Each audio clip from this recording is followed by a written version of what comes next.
You're listening to Level Up with Wondr, a podcast where we take listeners on a journey through the exciting world of gaming, tech, and innovation. Join the Wondr Nation team as we talk with a diverse group of pros who have taken their skills to the next level. Hello, I am Deani Marble, Vice President of Marketing Strategy and Operations at Wondr Nation. Welcome to another episode of Level Up with Wondr. This episode is being recorded in the month of May, which is Asian American and Pacific Islander Heritage Month. In observation, we are highlighting and speaking to Asian leaders and innovators in gaming and tech.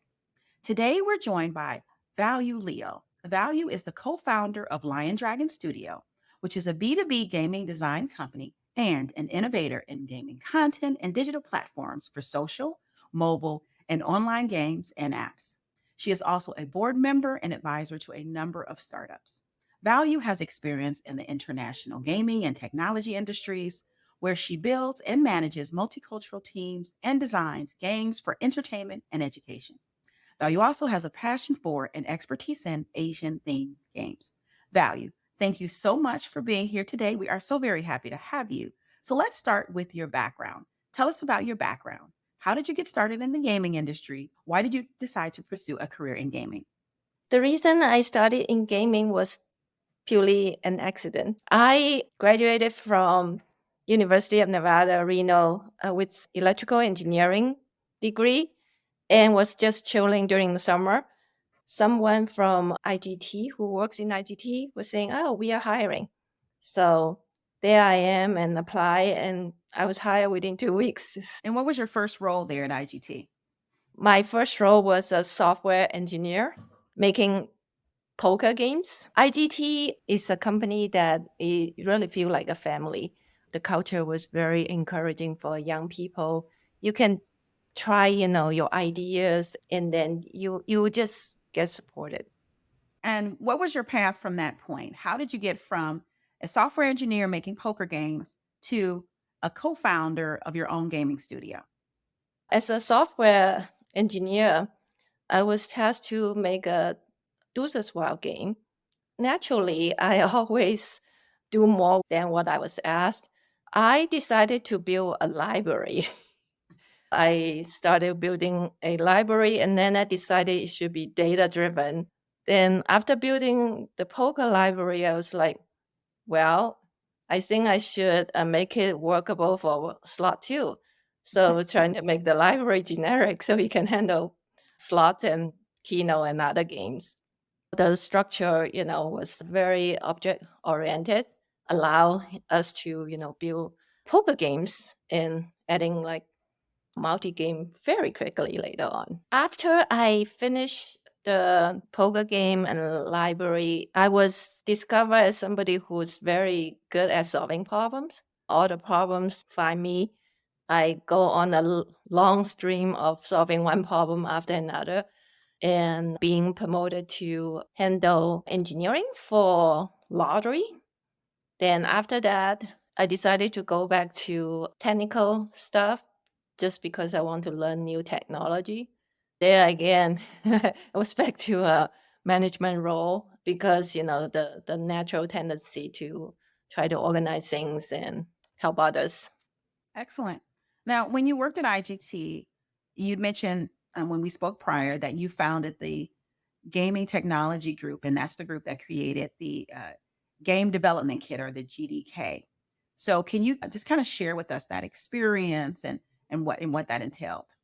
That is a group that's very close to my heart. I founded several groups, and there was also a Stepper group prior to that. And also, Nexus Studio, which is also very close to my heart. With the Gaming Technology Group, it was a big undertaking. It started with game components.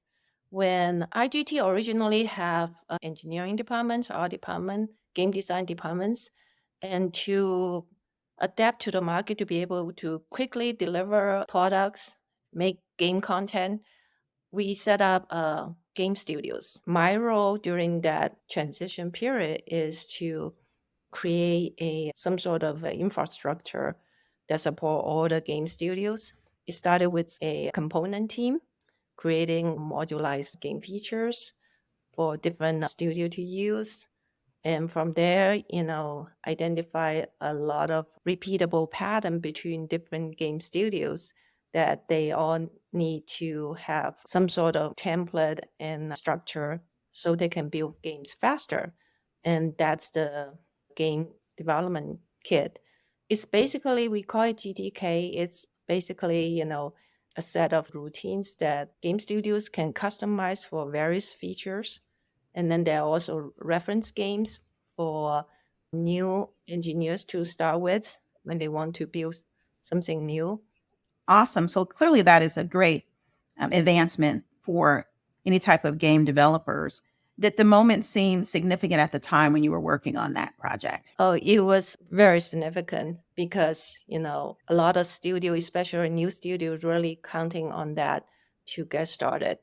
For example, our UK studio was moving onto the new platform and don't have any experience in the games yet. We were able to leverage from the GDK and also our professional service support to get them up and running, make their first game in just matter of a couple of months. Well, it sounds like it was extremely useful for those teams to work with a tool like that, or to have that resource. So let's talk also about music, because music in games is definitely something that's important. And what has been your experience there, especially with IGT, as you've been working on all of these new innovations? Music, it's very important. Some of the successful games, people can recognize them from far away. And especially Wheel of Fortune. I was fortunate to be involved with Wheel of Fortune development too. Some of the, like special sound like coin dropping to the tray sound was actually created by our engineer rather than like composer initially. Oh, wow. Surprisingly, there are a lot of musicians in engineering, including, like pianists, guitar player, and all sort of musicians. So they created the simulation of the coin hit the tray sound. Going on today, many companies have like dedicated sound departments and all that. Music is really a very crucial part of the player experience journey. And music is very culture specific, and also each region within the culture could also have its own special taste. So just because you're Asian doesn't mean that you you will be able to make like great Asian music that appease everyone. So, you're currently co-founder and you work at LIONDRAGON Studio. So, for those who don't know, tell them, what is LIONDRAGON Studio? What do you do? And, let's just start there. Lines Dragon Studio is a B2B game design studio, as you mentioned. We create gaming contents and digital platforms for social, mobile, online, and apps. What inspired you to start your own gaming studio? The ability to create and maintain your own culture. When gaming has a lot of mergers, there are a lot of turnovers that cause people to be unsatisfied with the job that they once loved. To be able to help some of the people to work in an environment that they can do their best and feel like they are working in a family where they are not being judged and they can be creative. Oh, you guys have grown into a great organization. And as you think about your career path, and you've had so many innovative projects and initiatives you've worked on, you started your own organization. What are some of your proudest moments when you think about your career? My proudest moment is really creating the next generation of leaders and experts in their field. Not everybody want to be a leader, but they can be a technical leader. The people I had the opportunity to work with, they are all have grown with me over the years, and I really appreciate all the support and all their growth that really inspire me too. Oh, that's amazing. And when you just talk about leadership for a second, so you talked about how important it is to be a leader to young people, and I know you've served as a leader within your organizations, whether it's IGT as you grew and advanced, or your own company with LIONDRAGON Studio. What do you think is important to have as a leader, particularly in game design and development? The important thing is you have to truly believe and care about the people you work with. You really need to see them not just from your own shoes, from also from their shoes. Really talk to the people and find out what they are passionate about, what they want to grow into, and what's their skill sets. So when I see games that they are passionate about, it could be a character they love, or it's a technology they really want to learn. I can pair people up, like somebody who's really good at something and somebody who wants to learn something. They can be a team. You kind of train the trainer, and they become a leader, and help more people become a leader or do what they love to do. Very big on autonomy, be able to work autonomously. I remember initially when I was a leader, I was very, very strict because I used to be a perfectionist, and I was, being a little bit too strict. And my right hand was telling me that you need to let people fail. And that was really the moment. It's like, yeah, we need to do our best, but we also have to, allow people to fail. That's how they can try and take risk. Right, absolutely. I mean, when I hear you talk, you have so much passion for feeding into people and to developing talent and really with this focus on young people. So, why is it so important for you to support young talent and to help those junior employees get their start? I was once, one of the young people who started my career. And it's really important for any industry, any team, any company to have a pipeline of young talents that love what they do and have an opportunity to get started on something they love but may not have the experience for yet. Even before that, before they become ready for a job, you know, they also need to learn and acquire knowledge to get to like become that step. So it's a whole long journey down to like even when you're 3 year old and your experience with a teacher who's supportive, or you're stubborn enough to just go your way, will affect the rest of your life and how you deal with people and deal with problems. Absolutely. So, with that in mind, what advice do you have for young people that are interested in getting into game design? With game design in particular, you really need to have the exposure. Play video games, look at the elements of games, and try to just be a player yourself.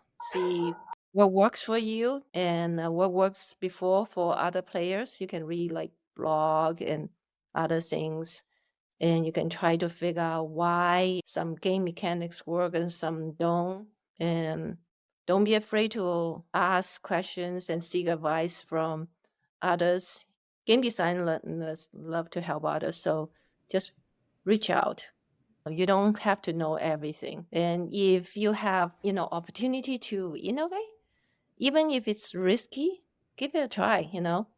You could fail and you could also be a big hit and be a trend, also explore like facets of different game designs. And it doesn't have to be like the genre that you're working on. Other gaming elements such as like video games, PC games. If you are like a technology type and you want to make games, try to learn, programming language. Become really good at one. A lot of games made by gaming industry can be like C sharp. Some of the games like on the web can be like HTML5, and it may use game engines like Unity, Cocos. So, take something that speaks to you and try to make something simple and that you like.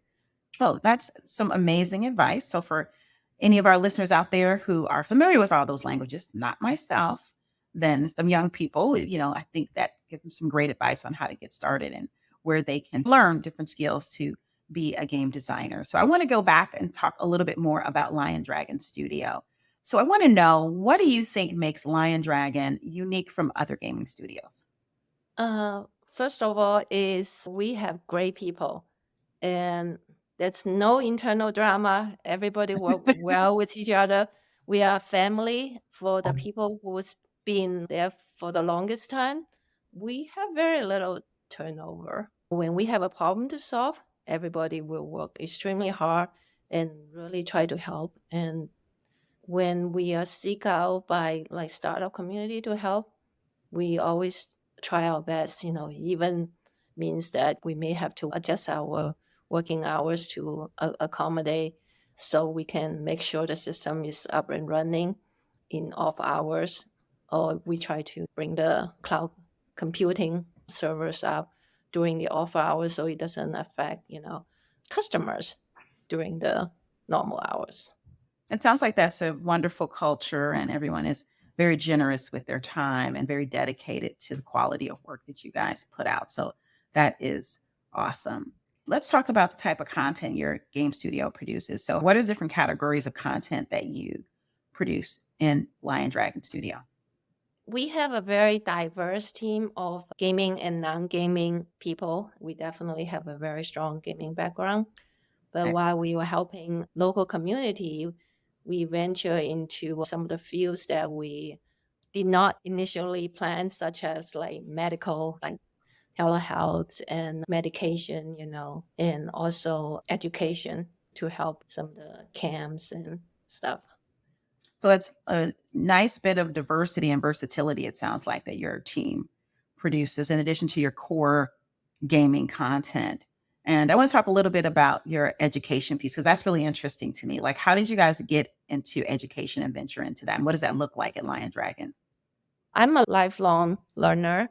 It's always very important to make sure the young generations be able to learn in their way that could be more fun rather than just, schools and books. And that's the gamification part of it. I am very fascinated with language, and I took like linguistics in college, and there are a lot of different languages going extinct, and I think it would be good to be able to create a language learning app with the latest technology like analytics and artificial intelligence and all that, to be able to help young people to learn their way, whether it's the super popular world language like English or Chinese, or a language that will become extinct. I think if we can make education more fun and up to date, it will help, again, with the pipeline, and Mhm. help people to grow up and go to college, and graduate and become a game designer, app designer. Well, that's amazing. I love every bit of that. And especially when you're talking about the linguistics and the language and the preservation of language. Wonder Nation being a tribally owned organization, we understand how important it is to preserve languages. So that is definitely something that is exciting to us. So I want to talk a little bit more about Asian games. I know you have an expertise and a passion for Asian themed games. So when did this start and how is it manifested in your current business? So it started when I was working in the corporate world, being an engineer who's making games, the non-Asian games, but have an Asian face of Asian accent. I usually get consulted for, like, hey, what do you think this one look? You know, and then later on, I was the first game studio director of Asian descent in the company. So I was involved in like roadmap planning, strategies, and all that around, Asian games development. And also when the other part of the company, like from Australia and elsewhere, that they want to make Asian games, I get consulted too. And when you think about Lion Dragon, where does that Asian game development live in that organization? So while LIONDRAGON was really trying to use the latest technology, that's when we started, we want to do like AIs and VRs, not particularly like gaming games. That's just our background. In the middle of that, we got pinged by NetEnt, which is one of the top online gaming company, on helping them with Asian theme library. They heard my name somewhere, and then I was reached out. So from there, we hire Asian artists and producers and game designer from my previous job. They left the company and they venture into like different non-gaming work too. That's Yeah. awesome. When you think about the development of these Asian themed games, what are some best practices that you guys do or you would suggest any other game developer?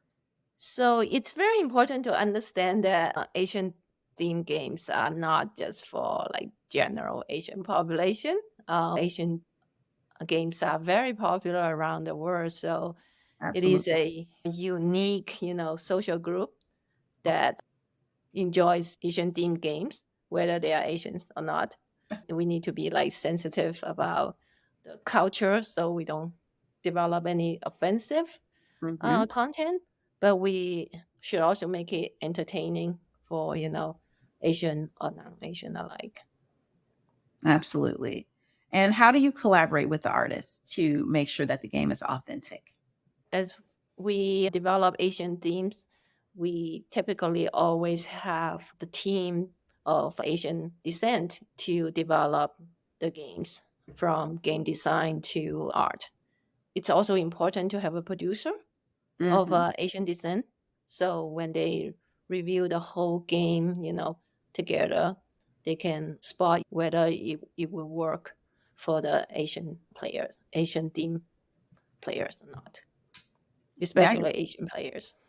absolutely. It's important to make sure that someone is there to make sure that it comes off the way you want to. It's authentic, not offensive, all of those things. So it sounds like you guys have a very tight process in place to make sure all those things happen.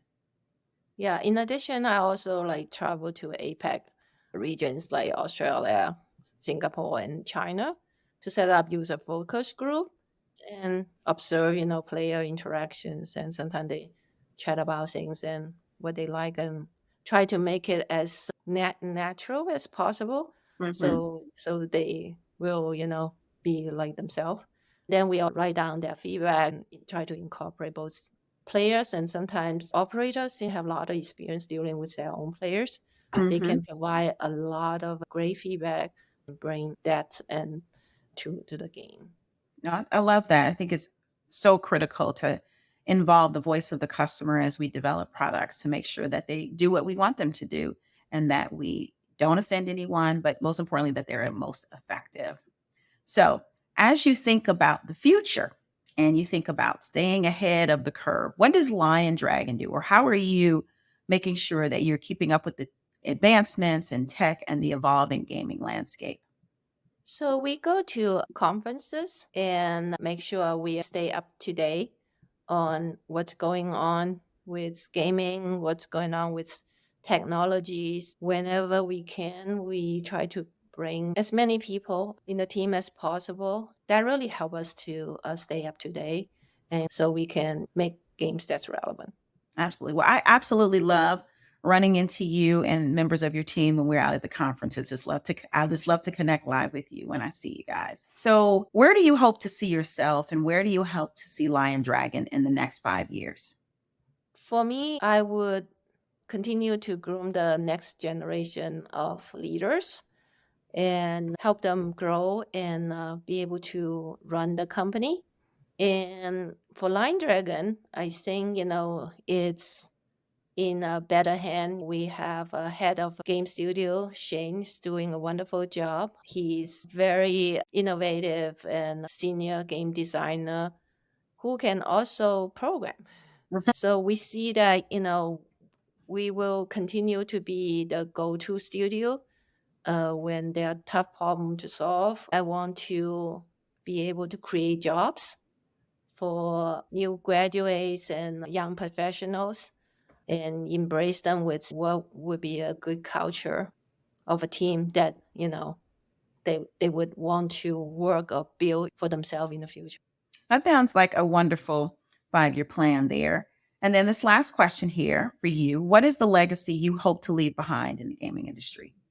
My legacy will be the teams that I build, the leaders, who's going to do bigger, better things than I can, and all the great experience that the team can take that making games and making apps is fun.